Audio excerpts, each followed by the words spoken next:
제가 신학교 다니던 시절 공부를 열심히 했습니다. 당시 품었던 철없는 꿈 중에 하나가 있었다면 제가 사역하는 교회의 지적 수준을 높이고 싶은 그런 꿈이 있었습니다. 무턱대고 믿기만 하는 그런 신앙이 아니라 조금은 진지하게 성찰하고 고민하고 그런 실천하는 신앙에 대해서 가르치고 싶은 그런 사람이 되고 싶었습니다. 2017년부터 제가 처음으로 전임 사역을 시작하게 되었는데요. 저에게 역량을 발휘할 기회가 주어졌습니다. 당시 섬기던 교회에서는 성서마당이라는 교육 프로그램이 있었습니다. 각 교육자들이 6주간 한 권의 성경을 가르치는 프로그램을 열고 교인들의 신청을 받아서 함께 이제 교육하는 그런 프로그램입니다. 저는 담대하게 바울 서신 특강이라는 제목으로 강의를 열었습니다. 저는 혼자 그런 기대를 했습니다. 지적인 어떤 성경 공부를 좋아하는 젊은 부부들, 청년부 지체들, 이런 사람들이 내 강의를 좀 신청하지 않을까 생각을 했더랬습니다. 개강 하루 전날 출석부를 받게 되었습니다. 앞침반 출석부에는 3명의 이름이 적혀 있었는데요. 3분 모두가 은퇴 권사님이었습니다. 71세, 72세, 73세. 지적인 성경 공부를 좋아하는 사람이 없구나, 한국교회가 망했구나, 이런 생각을 했습니다. 본격적으로 강의를 시작했습니다. 기분이 상했기 때문에 할머니들에게 수준을 맞춰줄 생각은 없었습니다. 그냥 제가 공부했던 내용을 알아듣든 알아듣지 못하든 해보겠다, 이렇게 생각을 했습니다. 생각해보면 조금 어려운 이야기를 많이 했던 것 같습니다. 또한 저도 소화되지 않았던 그런 이야기를 했던 것 같습니다. 사도행전과 바울 서신을 어떻게 조화롭게 봐야 될지, 그리고 율법과 복음을 대조하는 바울의 메시지를 어떻게 해석해야 될 것인지 상당히 어려운 이야기들을 많이 했던 것 같습니다. 어차피 저에게 큰 기대 없이 숭앙 시청을 했던 할머니들이라면 저 또한 큰 기대 없이 내가 하고 싶은 이야기 1시간 하고 나오겠다, 이렇게 강의를 했습니다. 첫 강의가 끝나자마자 제가 권사님들께 혹시 질문 있으십니까? 이렇게 여쭤봤습니다. 당연히 질문이 없을 거라 생각했죠. 그래서 한 권사님께서 이제 손을 드시고 이렇게 말씀하셨습니다. 그래서 전도사님, 제가 1시간 강의를 들어보니까 바울의 삶 전체가 십자가였다는 그 말입니까? 질문이었습니다. 엄청나게 대단한 질문까지는 아니었는데요. 제가 그날 강의했던 내용의 핵심 문장을 만들려고 하면 아마 그 문장을 만들 수 있었을 것 같았습니다. 무엇보다 제가 강의 내용을 준비하느라 핵심을 발견하지 못했어요. 이것저것 저 책 보고 정리한다고 내가 오늘 1시간 동안 강의하는 핵심이 무엇인지 저조차도 알지 못한 채 강의를 했더랬습니다. 그런데 전혀 지적인 면모와 상관없는 권사님께서 던지신 질문이 제 강의의 1시간 결론이 담긴 내용인 것을 보고 정말 망치로 맞은 것만 같았습니다. 그날 이후로 저는 이 성서마당 강의를 준비하는 시간이 즐거웠습니다. 당연히 3분의 할머니 권사님들이 저의 강의의 많은 내용을 완전히 알아듣지는 못했습니다. 학자들의 이야기고 그런 거니까요. 다만 강의의 핵심 내용, 그러니까 바울 서신이 말하고자 하는 핵심 내용은 대부분은 명확하게 이해를 하시더라고요. 상당히 놀라웠습니다. 왜 그럴까? 이렇게 대화를 해보니까 그 권사님들께서는, 할머니들께서는 지금까지 신앙으로, 삶으로 살고 고민하고 기도해 오던 그런 내용이었거든요. 제가 소개했던 것은 책과 씨름하면서 뽑아낸 논리였지만 그 논리들을 듣자 할머니들은 자기가 겪어왔던 고민의 상황 혹은 순간들이 떠오르면서 그 이야기를 저에게 건네기 시작했습니다. 할머니들의 그 살아온 신앙과 인생이 아마도 제가 준비했던 강의 덕분에 새롭게 해석될 수 있었던 그런 여지가 있다고 저는 생각합니다. 그런데 무엇보다도 수혜를 받았던 것은 저였습니다. 책상에서만 공부하고 머리에 둥둥 떠다니던 지식들이 할머니들이 겪었던 그런 경험과 맞닿게 되면서 실질적으로 마음으로 확 들어오기 시작했습니다. 예를 들면 이런 겁니다. 23, 4살의 소아마비 아들을 낳았고요. 평생을 아들과 함께 동행하는데 아들의 기대 수명이 50입니다. 그래서 늘 그 권사님께서 기도하시는 것은 내가 저 아들보다 하루만 좀 더 살게 해달라고 기도를 하십니다. 그리고 평생을 신정론의 문제에 매여 계시죠. 혹시 내가 죄를 지어서 저 아들놈이 저렇게 된 것은 아닐까? 참고로 그 권사님께서는 자기 아들이 집사 직분을 받을 때, 서리 집사 직분을 받을 때 그렇게 좋아하셨습니다. 제 기억으로는 아마 49세에 서리 집사 직분을 받은 것으로 기억합니다. 그리고 또 한 권사님은 신앙생활을 굉장히 열심히 했고 집도 잘 살았고요. 아들, 딸 서울대로 보내어서 제가 기억하기로는 아들은 검사, 그리고 딸은 의사였던 것으로 기억합니다. 그러니까 어떻게 보면 기복신앙의 전형적인 사람이었을 텐데 저와 성경 공부를 하던 그 어느 시점에 뇌출혈로 쓰러진 이후에 3-4시간 유기되었다가 발견이 되었습니다. 그 이후로 처음으로 인생의 고통에 대해서 곱씹게 되었습니다. 그런 권사님들의 우여곡절과 사연 있는 이야기들과 제가 책상에서 공부한 이야기들이 서로 만나는 시간들이 너무 즐거웠습니다. 자, 그 이후로는 교회에 다니는, 겉으로 볼 때 별로 설교에는 관심이 없고 대충 아멘이나 하는 것 같은 할아버지, 할머니를 볼 때 절대 무시하지 않게 되었습니다. 그분들 나름의 치열한 삶이 있겠고 그런 삶에 깃든 신앙이 있겠거니라는 경이로움이 생기게 되었습니다. 오늘 본문을 좀 살펴볼까요? 과거 제가 신학교에 입학했던 시절 큰 마음을 먹고 갈라디아서를 공부하겠다고 마음을 먹었습니다. 갈라디아서를 공부하면 예수 그리스도의 복음에 대해서 조금 정확하게 이해할 수 있지 않을까 싶었습니다. 그래서 처음부터 쭉쭉 읽는데 그렇게 어렵지 않았습니다. 해설서를 보고 읽으니까 크게 어렵지는 않았습니다. 그런데 오늘 우리가 읽은 본문에서 딱 막혔습니다. 바울은 이렇게 말합니다. 내가 전한 복음은 사람의 뜻을 따라 된 것이 아니니라. 내가 사람에게서 받은 것도 아니요 배운 것도 아니요 오직 예수 그리스도의 계시로 말미암은 것이라. 이 본문을 읽을 때 저에게 직관적으로 확 오지 않았습니다. 예컨대 이런 겁니다. 어떤 목사님께서 이 바울처럼 1장 11절, 12절처럼 자기를 소개한다고 생각해 보십시오.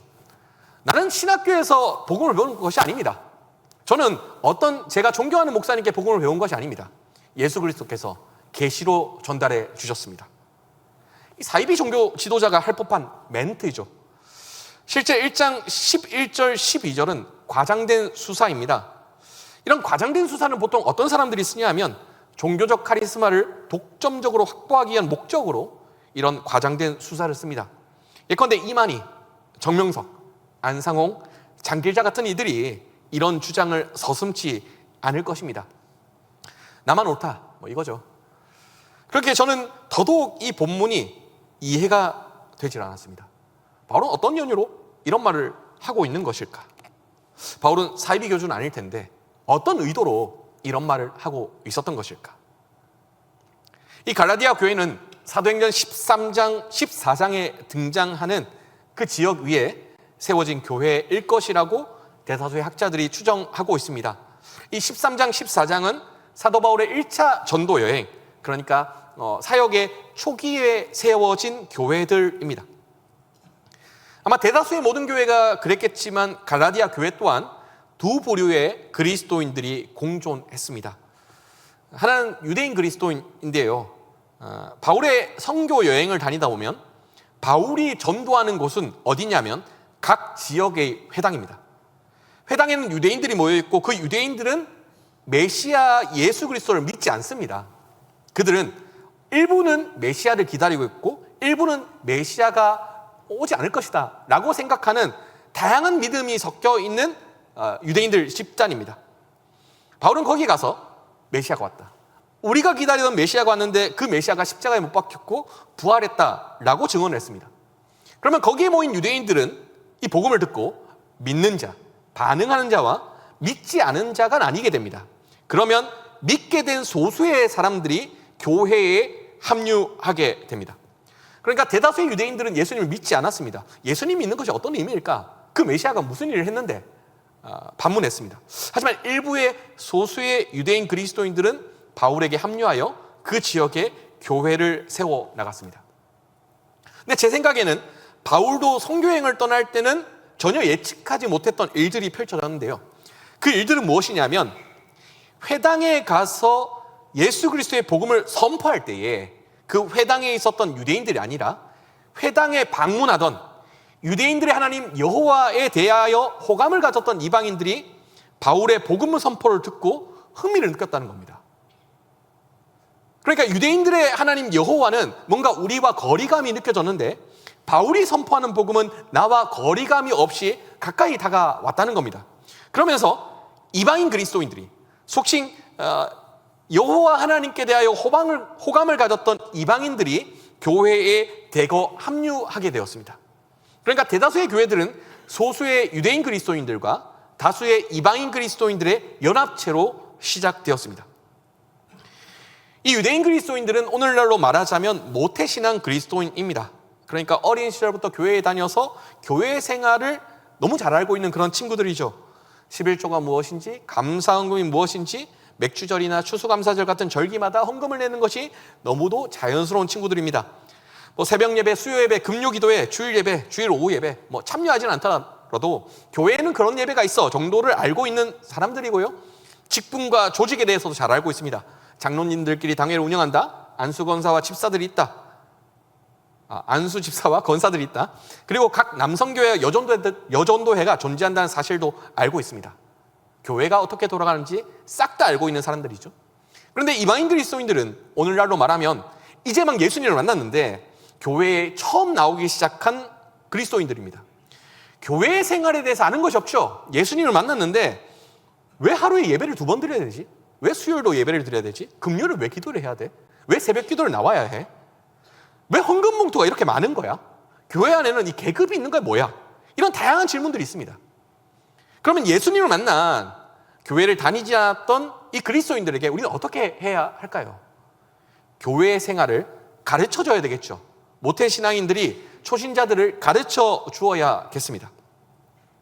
그럼 가정을 해봅시다.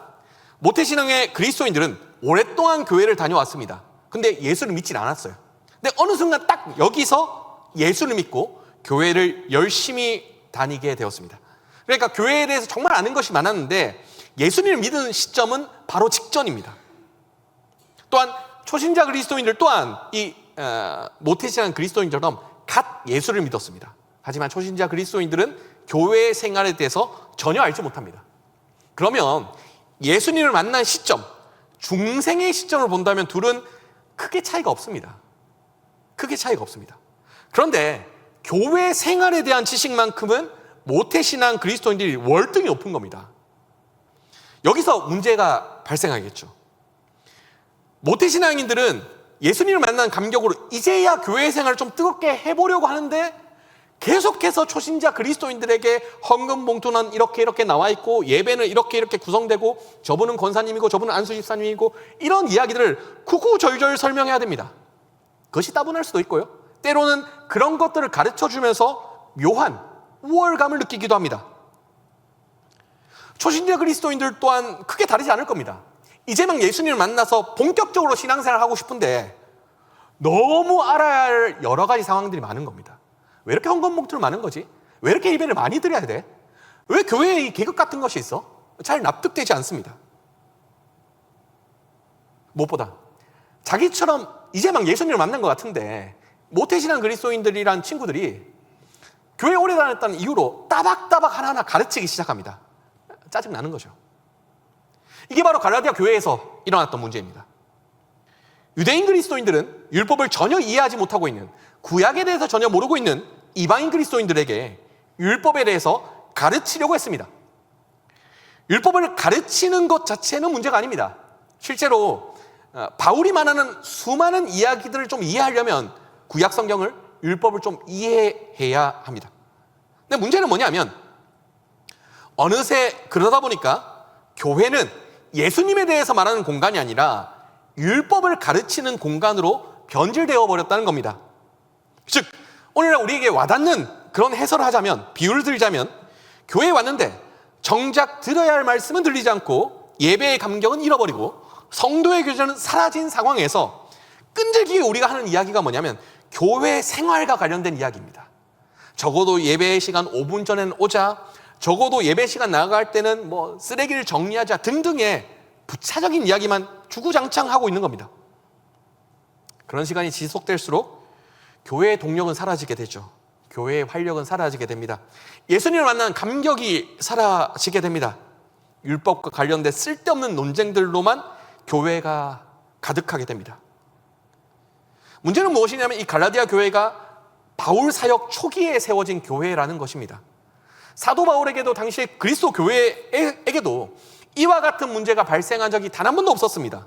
그러니까 이 문제를 어떻게 해결해야 될지, 어떻게 접근해야 될지 전혀 이해가 전무한 상황이었습니다. 그렇기에 이 갈라디아서는 처음으로 바울이 독창적이고 창조적인 해법을 통해서 유대인 그리스도인과 이방인 그리스도의 문제를 해결하기 위한 해법이 적혀 있는 책입니다. 한번 생각을 해보십시다. 율법은 쓸데없는 것일까요? 율법은 다 버려야 하는 것일까요? 물론 구약 성경에 나와 있는 돼지고기 먹지 마라, 피를 먹지 마라, 이 정도의 율법은 쓸데없는 것일 수 있겠습니다. 하지만 적어도 갈라디아서에 나와 있는 율법의 용례는 구약 성경 전체를 아우르는 단어로 보는 것이 정확합니다. 그러니까 율법은 구약 성경과 구약 성경을 둘러싼 수많은 전통들을 아우르는 단어라는 겁니다. 그러면 율법은 상당히 중요한 겁니다. 율법을 이해하지 못하면 그리스도도 이해할 수 없습니다. 바울 서신에서 주야장천하는 모든 이야기들은 구약의 율법에 대한 일부 이해를 전제로 해야지만 이해할 수 있습니다. 근데 문제는 무엇이냐면 율법이 중요한 것은 맞지만 현재 갈라디아 교회에 발생하고 있는 목회적 문제, 교회적 문제에 대한 목회적 해결책을 제시해야 한다는 점이겠죠. 그래서 그는 과감하게 이렇게 주장합니다. 갈라디아서 2장 16절인데요. 이렇게 말합니다. 사람이 의롭게 되는 것은 율법의 행위로 말미암음이 아니요 오직 예수 그리스도를 믿음으로 말미암는 줄 알므로 우리도 그리스도 예수를 믿나니 이는 우리가 율법의 행위로서가 아니고 그리스도를 믿음으로써 의롭다함을 얻으려 함이라. 율법의 행위로서는 의롭다함을 얻을 육체가 없느니라. 즉 바울은 갈라디아 교회 교인들에게 이렇게 질문하는 겁니다. 우리가 구원받은 게 율법 때문이냐? 율법을 알기 때문이냐? 우리가 하나님의 백성이 된 것이 율법 때문이냐? 율법을 알아서 그렇게 된 것이냐? 그리고 결론을 내립니다. 율법이 아니라 예수가 중요하다. 바울은 사도행전을 살펴보면 율법을 충실히 연구한 당시의 최고의 랍비라 불리었던 가말리엘 수하에서 배웠던 랍비였습니다. 실제로 바울이 쓴 서신 곳곳에 살펴보면 당시의 랍비들이 구약을 해석했던 방법과 동일한 구약 해석 방법들을 발견할 수 있습니다. 즉 바울은 예수님을 믿은 이후에도 랍비의 정체성을 크게 버리지 않았습니다. 또한 이 바울만큼 율법, 구약 성경 전체에 대한 독보적인 지식과 이해를 갖춘 인물을 신약 성경에서 찾아볼 수 있을까 하면 없습니다. 그나마 견줄 수 있는 사람이 히브리서의 저자입니다. 그리고 교회 전통은 히브리서 저자가 너무나 구약을 잘 알고 있기 때문에 이 저자가 바울이지 않을까라고 추정하기도 했더랬습니다. 그러니까 구약에 대해서, 율법에 대해서 가장 권위 있는 사람은 바울입니다. 그렇다면 바울이 제안할 수 있는 갈라디아 교회에 대한 목회적 해법 중에 가장 안전하고 가장 건전한 해법이라면 율법을 나한테 배워. 일반 평신도들이 율법 가르치지 말고 사도인 내가 가르칠게. 그래서 예컨대 이런 겁니다. 3개월 동안 율법 학교를 갈라디아 교회에 여는 겁니다. 그리고 모든 이방인 그리스도인이 와서 여기까지만 배우면 그 이상 율법에 대해서 아무 말도 하지 마. 이것이 가장 심플하고 안전한 해결책일 겁니다. 그런데 바울은 그런 심플한 해결책을 선택하지 않습니다.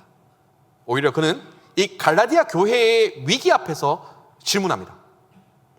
내가 하나님의 백성이 된 이유는 무엇일까? 내가 한때 박해했던 이 교회를 개척하고 있는 이유는 무엇일까? 나는 랍비였는데 왜 지금 사도가 되었을까? 바울은 가말리엘 수하에서 배운 최고의 랍비 후보자였습니다. 그는 자신만의 구약 성경 해석 방법을 체계적으로 연구한 사람이었을 겁니다. 즉, 그 당시 유대인들에게 무엇을 믿어야 되고 어떻게 살아야 할지에 대해 명확한 이해와 그림을 설명할 수 있었던 그런 사람이었을 겁니다. 그런데 그랬던 그가 다메섹으로 가는 길에서 예수님을 만나게 되죠. 부활하신 메시아 예수 그리스도를 만나게 된 겁니다. 그가 지금까지 구약 성경을 연구해왔고 나름의 해석학을 통해서 본문을 해석해왔지만 그가 내린 결론은 메시아가 아니었습니다. 예수가 아니었습니다. 교회가 아니었습니다. 그래서 그는 교회를 박해하는 것이 적어도 율법을 아는 사람이라면 마땅히 행해야 할 하나님을 향한 헌신이라고 생각했던 사람이었습니다. 근데 그 바울의 눈앞에 부활하신 메시아 예수께서 나타난 겁니다. 그러자 바울은 지금까지 공부했던 모든 것들이 의미가 없다는 사실을 그제서야 알게 됩니다. 내 삶이 틀렸구나. 글러먹었구나. 다시 그럼 제 이야기를 조금 해볼까요? 저는 여전히 목사란 좀 책상머리에서 공부하는 시간이 중요하다고 생각합니다. 성경을 읽고 해석하고 고민하고 또 이 세상과 관련된 여러 가지 책들을 참조하고 세상의 학문들을 엮어서 교회에 설교하는 것이 목사로서의 직무 중에 하나라고 생각합니다. 하지만 그것만으로 충분하냐고 묻는다면 이제는 아니라고 생각합니다. 저는 2017년에 그 은퇴 권사님 3명과 성경 공부를 하면서 그 사실을 배웠습니다. 저는 그 성경 공부를 하기 전까지만 해도 저는 이렇게 생각했습니다. 교회 교인들은 목사가 열심히 연구하고 공부한 지식들을 학습해야 된다고 생각했습니다. 어찌 보면 저는 목사가 이 무대의 주인공이고 교인들은 거기에 잘 호응하는 관객이라 생각했던 것 같습니다. 그런데 저는 그 8주간 할머니들과 성경 공부를 매주 해나가면서 저는 성경 이야기를 들려주고 그분들은 자신이 경험했던 신앙의 서사들을 들려주면서 목사가 성경을 공부하고 연구하는 이유를 새롭게 발견하게 되었습니다. 목사가 성경을 연구하고 공부해야 하는 이유는 지금껏 일상에서 성실히 살아왔던 할머니들의 삶들을 신앙적으로 해석해 주기 위함이라는 사실을 그제서야 알게 되었습니다. 그러니까 무대의 주인공은 제가 아닌 평범한 할머니들이었습니다. 그 할머니들이 그 무대 위에서 가장 멋있는 신앙을 실천할 수 있도록 그 표정을 살리기 위해 조명을 비춰주고 분위기를 살리기 위해 음향을 틀어주고 효과를 만들어내는 일이 목사의 직무라는 사실 그제서야 깨달았습니다. 그러면 공부가 다 틀렸냐? 글러먹었냐? 그렇지 않습니다. 전 여전히 공부를 하고 있으니까요. 하지만 그 시점 공부가 주인공이 되어서는 안 된다는 사실을 배웠던 겁니다. 목사의 공부가 필요하지만 목사의 공부는 주가 될 수 없습니다. 객입니다. 실제 신앙을 삶으로 살아내는 평범한 이들을 돕기 위한 도구에 불과하다는 사실을 저는 그때 은퇴하신 권사님들을 통해서 배웠습니다. 바울은 당대로 따지자면 대단한 석학입니다. 바울은 구약 성경만을 가말리엘에게서 배운 것이 아니라 바울 서신 곳곳을 살펴보면 그리스 수사학에 대한 놀라운 이해들이 발견됩니다. 그리고 그리스 철학에 대한 내공이 발견됩니다. 그러니까 당대 최고의 학문들을 두루두루 배웠던 겁니다. 그런데 그가 수사학과 철학과 율법 전체를 마스터한 이후에 예수님을 만나고 나서 빌립보서에 보면 이런 고백이 나옵니다. 모든 것을 해로 여김은 내 주 그리스도 예수를 아는 지식이 가장 고상하기 때문이라. 내가 그를 위하여 모든 것을 잃어버리고 배설물로 여김은 그리스도를 얻고 그 안에서 발견되려 함이니. 이 고백은 수사적인 고백입니다. 그러니까 그가 지금까지 배워왔고 익혀왔던 모든 것들, 수사학이나 철학이나 율법 전부를 완전히 버리겠다, 나 그거 하지 않겠다, 이런 말이 아닙니다. 그는 여전히 곳곳에서 수사학과 철학과 구약성경, 율법을 연구했던 지식들을 능통하게 사용하고 있습니다. 그러니까 그의 주장의 핵심은 뭐냐면 내가 배워왔던 모든 것들을 잊어버리겠다, 사용하지 않겠다 라는 것이 아니라 이 모든 것들이 예수님을 위해 사용되어야 된다는 사실을 깨달았다는 겁니다. 예수를 알고 예수님을 사랑하는 것보다는 더 중요한 것은 없기에 내가 배워왔던 수사학도 철학도 율법에 대한 지식도 예수님만을 위해서 사용해야 된다라는 고백이 여기에 담겨 있는 겁니다. 다시금 갈라디아 교회 이야기로 넘어갑니다. 갈라디아 교회의 문제는 율법을 배워야 하냐 배우지 말아야 하느냐 그 문제가 아닙니다. 이를 풀어가는 나름의 실무적인 해법이 있을 겁니다. 뭐 바울 같은 지도자들이 율법을 가르치는 일이 있을 수도 있겠고요. 혹은 평신도들 중에서 나름 안전한 이들에게, 나름 교만하지 않을 이들에게 율법을 가르칠 권한을 부여하는 여러 가지 실무적인 해법이 있을 겁니다. 또한 이 갈라디아 교회가 겪고 있는 문제는 어떤 의미에서 보면 유대인과 이방인 사이에 인종적 갈등이라고 볼 수 있겠습니다. 유대인들은 태생적으로 유일신교입니다. 반면에 이방인들은 태생적으로 다신교입니다. 유대인들은 너무나 유대교적이라서 교회에는 문제가 생기고요. 이방인들은 너무나 이교적이어서 교회에 문제를 야기합니다. 서로가 다른 겁니다. 그러면 이를 풀어갈 실무적 해법 또한 있을 겁니다. 예컨대 이방인 장로와 유대인 장로를 세워서 서로가 협상하게 만들고 타협하게 만들고 고민하게 만든다면 이런 문제들을 잘 해결해 나갈 수 있을 겁니다. 그러면 바울은 이와 같은 실무적인 접근을 통해서 실무적인 해법을 제시할 방법이 분명히 있었을 겁니다. 근데 그는 그렇게 접근하지 않습니다. 단도직입적으로 이렇게 묻는 겁니다. 갈라디아 교회 교우들에게 이렇게 묻습니다. 여러분, 예수님이 중요하다고 생각하십니까? 여러분은 정말 예수님이 중요하다고 생각하십니까? 즉 바울의 주장은 이런 겁니다. 율법 중요하죠. 그런데 예수님보다 율법이 중요하다고 생각하십니까? 유대인과 이방인이라는 인종적 갈등, 교회를 운영하는데 굉장히 심각하게 다뤄야 될 문제죠. 이에 대한 목회적 해결책을 궁구해야 될 문제입니다. 그런데 바울은 단도직입적으로 이렇게 묻는 겁니다. 당신이 유대인이라는 사실이 예수보다 중요합니까? 당신이 이방인이라는 사실이 예수보다 중요합니까? 즉 그의 질문은 단 하나입니다. 오케이, 알겠습니다. 상당히 심각한 문제가 있네요. 근데요, 그 모든 문제들 예수님보다 중요합니까? 예수님보다 중요합니까? 다양한 사람들이 모여 사는 교회에서는 당연히 여러 가지 의견 차이가 생겨납니다. 갈등이 없는 것이 이상하죠. 새로운 사람이 유입되면 유입될수록 새로운 갈등이 생겨납니다. 그리고 교회가 새로운 방향으로 나아가고 발전하고 성장할수록 더 나아가 또 갈등은 일어납니다. 오히려 문제와 갈등이 일어나지 않는 교회가 있다면 그 교회는 죽은 교회일 겁니다. 문제는 교회에 갈등이 일어나냐 그 여부에 있지 아니하고요, 교회 안에 생겨난 갈등들을 우리가 어떤 태도로 대할 것인가에 우리의 문제가 있습니다. 갈라디아 교회를 향한 바울이 내뱉은 권면은 굉장히 단순한 겁니다. 그거 예수보다 중요해? 예수보다 중요해? 갈라디아 교회가 겪는 문제가 이 예수보다 중요해라는 문장 한마디로 해결되지 않을 겁니다. 상당히 실무적인 문제이니까요. 율법을 누군가는 가르쳐야 하기 때문에 누군가는 임명해서 어디까지 가르쳐야 될지를 실무적으로 해결해야 될 겁니다. 또한 유대인과 이방인이 한 교회에 있는 문제 또한 상당히 고민하고 관리해야 될 문제입니다. 한 예를 들면 우리가 한 20, 30년 지나서 우리 동신교회에 한국인들은 한 20%, 30% 있고 나머지 70%가 동남아시아나 중앙아시아의 이주 노동자들 부부가 몰려왔다고 생각해 보십시오. 상당히 까다로울 겁니다. 목회적으로 잘 관리해야 되겠죠. 그렇게 보면 바울의 권면은 무책임합니다. 그거 뭐 예수보다 중요합니까? 어떤 이들은 이렇게 반문했을 겁니다. 예수 중요한 거 맞습니다. 근데 율법 누가 가르치나요? 이거 중요하지 않습니까? 예수 중요한 거 인정합니다. 그런데 우리가 인종적으로 갈등이 생기는데 어쩝니까? 어떻게 보완해야 되는 거 아닙니까? 하지만 상상해 보십시오.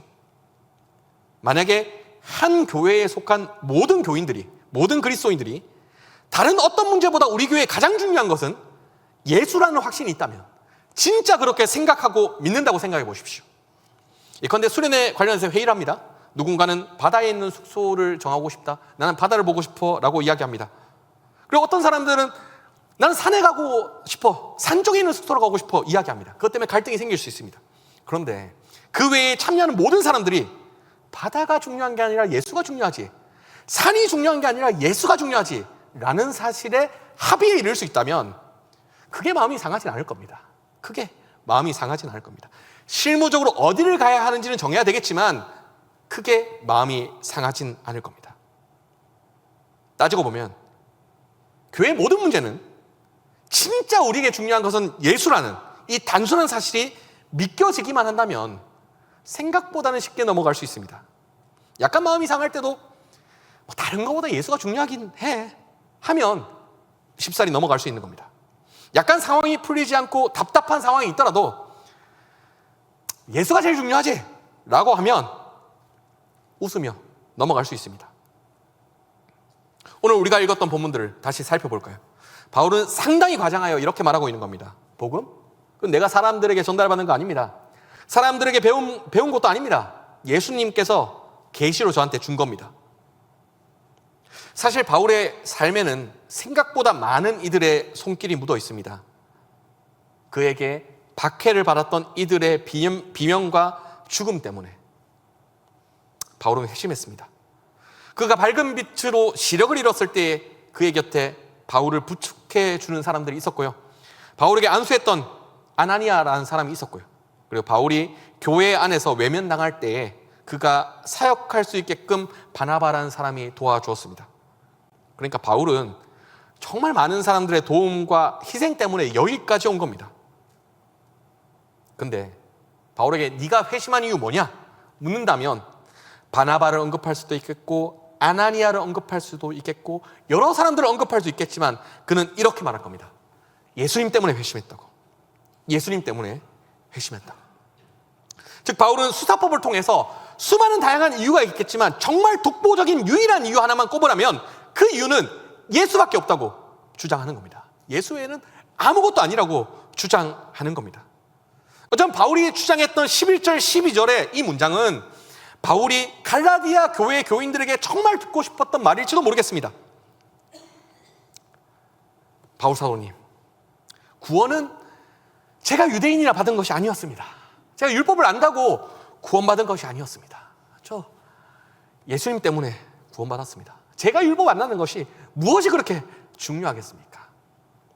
바울 사도님, 제가 이방인이라서 구원받은 거 아닙니다. 제가 율법을 몰랐다고 해서 예수님이 구원해 주시지 않은 것도 아닙니다. 율법 몰랐을 때 저를 만나 주셨습니다. 예수님 때문에 제가 여기에 서 있습니다. 생각해보면 유대인으로 태어나서 좋은 점도 있었겠죠. 반대로 이방인으로 태어나서 좋은 점도 있었을 겁니다. 율법을 알아서 좋았던 점도 있었을 것이고 율법을 전혀 몰랐기 때문에 예수님을 더 본격적으로 믿을 수 있었던 사람들도 있었을 겁니다. 그런데 그 모든 사례들을 하나하나 따져본다면 그 공통분모는 예수님입니다. 예수님 덕분에 그들은 믿었고 예수님 때문에 현재까지 갈라디아 교회에 속해 있는 겁니다. 그래서 바울이 진단하기에 이 갈라디아 교회에 일어난 굉장히 심각할 수 있는 문제를 해결하는 가장 사소해 보이는 강력한 말이 여기 있는 겁니다. 예수님 때문에, 예수님 덕분에, 예수님 때문에, 예수님 덕분에. 좋은 교회는 어떤 교회일까요? 예수님 때문에, 예수님 덕분에 같은 말들이 곳곳에 넘쳐나는 교회가 좋은 교회 아닐까요? 좋은 일이 있을 때 다른 어떤 것이 아니라 예수님 덕분에 감사할 수 있는 교회. 어려운 일이 있을 때 다른 어떤 것 때문이 아니라 예수님 때문에 인내하고 견뎌낼 수 있는 그런 교회. 우리의 헌신도 중요하겠죠. 우리의 열정도 중요할 것입니다. 하지만 다른 어떤 것보다 정말 교회에 중요한 것은 예수님 때문이라고 진심으로 고백할 수 있는 교회. 무엇보다 우리 동신교회가 진짜 예수님을 사랑하고 이 교회의 최우선을 예수님을 둘 수 있는 그런 교회가 되었으면 좋겠습니다.